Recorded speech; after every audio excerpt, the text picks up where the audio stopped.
Okay, we are back. I'm very happy to have on the Goldstein on Gelt show Steve. He is, like me, a certified financial planner. He's also an author, and he is a Army veteran. And his book is called Dollars and Uncommon Sense, Basic Training for Your Money, which obviously has quite a military theme. Steve, real pleasure to have you on. Doug, thanks for having me on. I appreciate it. So, Steve, I know that you spend a huge amount of time teaching people about finance. What do you think is one of the things that, well, let's say the number one thing that people really need to learn about handling their money? I think the most important thing is that it has less to do with numbers and more to do with emotions and feelings. I call it the psychological aspect. It's not how much you make, but it's the way you think about money that determines how much you have. That is a great point. I think when people end up focusing too much on the numbers, they'll never be able to see the big picture. And as you know, that's what a lot of the behavioral finance people study. Why everyone makes the wrong decision about money, even when they know what the right decisions are that they really should be making. It's because exactly what you're saying. Maybe they're focused wrong. So what should they focus on? Things that, what is important? I mean, money doesn't buy you happiness; it buys you choices. And if you have more money, you just have more choices. But I think that's the problem that most people have is that they spend more money than what they make, and they just buy stuff and they get in debt. The next thing, hey, I want to buy a pair of new shoes because it's going to make me feel good about myself. And then those new shoes go out of style, and they're out there shopping again. So they just have to really, prioritize their financial decisions and rethink how they think about money. That's a great point. I actually had on the Goldstein on Gelt show a little while back a fellow named Sean Aker who speaks about this concept of happiness. He's written books about it. And the thing he pointed out is that people who focus on the money are not so happy, but people who focus on actually giving the money away tend to be much happier. Has that been your experience too? Yeah, and it's like one of those concepts that it just doesn't make sense that, how if I'm giving money away, how can I end up with more? And that's a strong concept is that, the people that are most satisfied with their lives or most fulfilled aren't the people with the most money, but they're usually the ones that give the most. And it's, giving of your time and your financial resources. But would you say that some of the wealthier people that you know are people who also give away a lot? Yes and no. I mean, there are some people that understand that concept, and there's other people that have a ton of money that are just miserable because, all they care about is accumulating it, and they're never happy because it's never enough. It's like you have a hole in your heart that you can never fill, and you can work all your life and you can, accumulate millions and millions of dollars, but those dollars will not fill that hole in your heart. Steve, that is a very important point. Let's focus for a minute, though, on trying to fill up the bucket a little, make sure that at least you have enough to get through life. I know you like to talk about the 6 key traits of wealth builders. Can you give us a summary? Yeah, I mean, the people that are able to build wealth, I mean, the first thing is they spend less money than what they make, and that's a very easy concept. Another one is that they have little or no debt. The people that have no credit card debt, no big mortgages, no big, car loans, they're going to have a lot more wealth. People that are good at saving. Some other concept is that people that they don't allow their emotions to influence their financial decisions. For example, the stock market be going down and, they panic, or, hey, they want to buy something because they think it's going to make them feel good in the short term. And they forget to focus on that long-term goals, maybe like retirement. And especially the biggest key is that, hey, the earlier you start saving, the better off you're going to be. Yeah, I think that's a critical point, especially as we talk about compound interest. One of the things, Steve, that I like that you said was the issue of not making decisions being swayed by your emotions. I recently came out with a book which I wrote with a world chess champion, a woman named Susan Polgar. She was the first woman ever to earn the title of Grandmaster in chess, one of the top performers ever on the chessboard.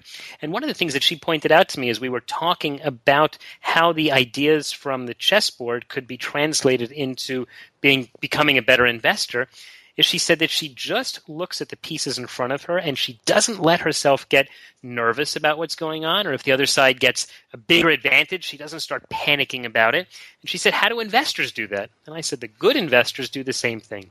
They just look at the strategy that they have, and they execute specific tactics based on that, but they don't let people start pressuring them, because then greed and fear all begin to enter into the equation and mess you up.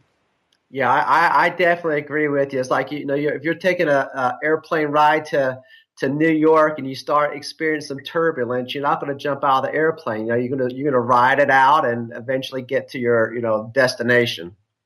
I think that's a very good example. Steve, let me ask you a question. I want to touch on something you said before, which is that people get rid of debt. So I'm obviously a big proponent of getting out of debt, and certainly the bad debt like credit card debt and all the high cost debt. But these days, a lot of people are saying that the low rates make it a good idea to have a mortgage. Do you think people who have a mortgage should try to get rid of it? This is basic finance. It's like you will have more money if you're earning interest on it instead of paying interest to somebody else. And so, you just take that concept, interest positive, paying a loan negative, you're going to have more wealth if you have, little or no debt. And I left the Army with $32,000 worth of credit card debt. So it's like, I know exactly what it feels like to have all that pressure. And I speak from experience. So it's not like, I'm on my high horse saying that, oh, you have debt and that makes you bad. I mean, hey, I had that. And I was just like, most people out there, just a lot of debt. But, at the end of the day, even if if you're paying a 2%, mortgage rate, I still would rather earn 2% on my money. You can have more money if you're earning interest instead of paying interest to somebody else. That math certainly makes sense. We're talking with Steve Repak, who is a CFP, and he's the author of the book called Dollars and Uncommon Sense, Basic Training for Your Money. Steve, I have a couple more questions for you, but before we get into the financial stuff, tell me, what did you do in the Army? I did a whole bunch of stuff. I was actually Patriot Missiles is what was my MOS, awesome. my occupation. But I only did that for a little bit. I actually taught at the NCO Academy at Fort Bliss, so I was an instructor teaching the future leaders of tomorrow. So most of my career, I spent at Fort Bliss, Texas, and El Paso, teaching a leadership school. All right. Well, thank you very much for serving. We really respect people who do that and dedicate a lot of their life. And in fact, not only did you dedicate a lot of your time and soul, but obviously it cost you a lot of money coming out with so much debt. So tell us, what were some of the steps that you took to eliminate the debt that maybe other people could do too? The first thing is, it sounds funny, but it's like you got to quit charging. If you want to get out of debt, you got to quit using your credit cards. Pull out a Tupperware bowl, fill it up with water, put your credit cards in there, and put it in the freezer. So if you're tempted to use it, it's going to take a while for your cards to thaw out. So that's step number one. The next thing I had to do is I actually had to track my spending, and it was something simple as taking out a piece of paper, and every time that I spent money, I wrote it down.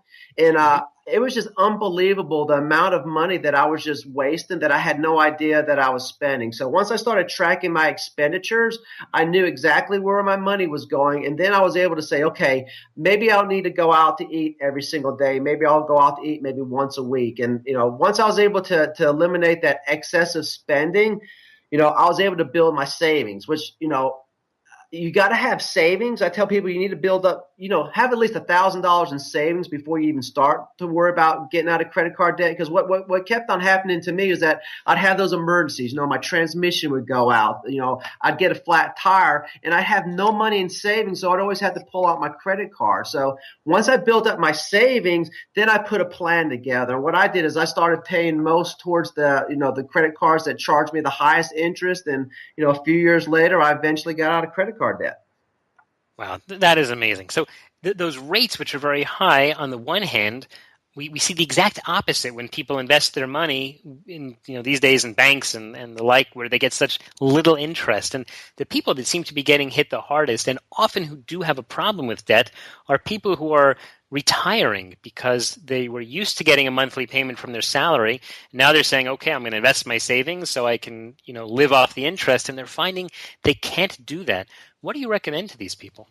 Yeah, that's the truth. It comes down to if you know that you're going to retire, you want to have, you want to reduce your debt. But if you say, hey, Steve, you know what? I'm already retired. What can I do? Well, you have to go through and start, look at your priorities. Where are you spending your money and where can I start reducing it? Well, Steve, I've already done that. What else can I do? Well, gosh, you might need to take a second job. I mean, that's at the end of the day, we have to make, hard choices where, it might be sacrifices with our spending, or, we have to increase our income, which, take a part-time job, something that you enjoy doing where you can make some spare change.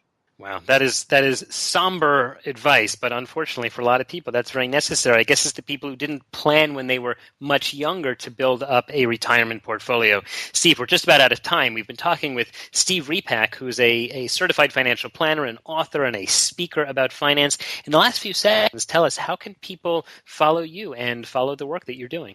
Yeah, first thing, I appreciate you buy my book, Dollars and Uncommon Sense, but you could always find me at Dollars and Uncommon Sense or www.steverepak.com. I'm pretty easy to follow. I'm on Twitter, Facebook, you name it. All right, and we will put links to those at the link of the show notes of today's show at goldsteinongelt.com. Steve, thanks so much for your time.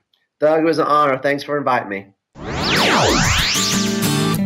You've been listening to the Goldstein on Gelt Show with money maven Doug Goldstein. Doug's weekly radio show is heard around the world, but if you miss it, you can download the podcast at www.goldsteinongelt.com. The Goldstein on Gelt Show gives you up-to-date financial ideas so you can get on the path to financial freedom.